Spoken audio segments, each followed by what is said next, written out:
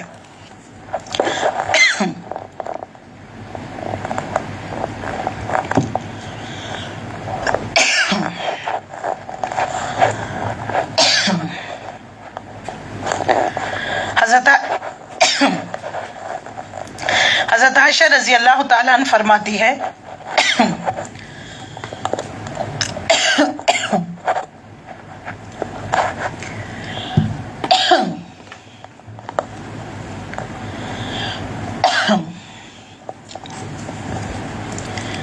اس آیت پر اگر یہود کے اس مطالبے کا جواب ختم ہو رہا ہے جو انہوں نے رسول اللہ سے کیا تھا،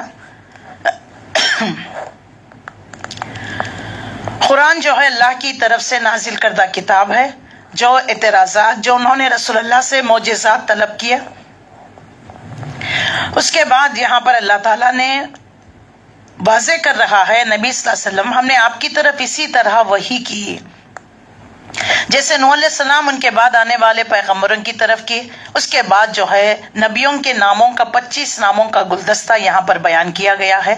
آیت نمبر 166 میں حضرت عائشہ رضی اللہ تعالیٰ عنہ فرماتی ہے پہلی جو وحی آپ پر شروع ہوئی وہ سچے خوابوں کے ذریعے، سوتے میں آپ صلی اللہ علیہ وسلم کو خواب دیکھتے تو وہ صبح روشن کی طرح واضح ہو جاتا۔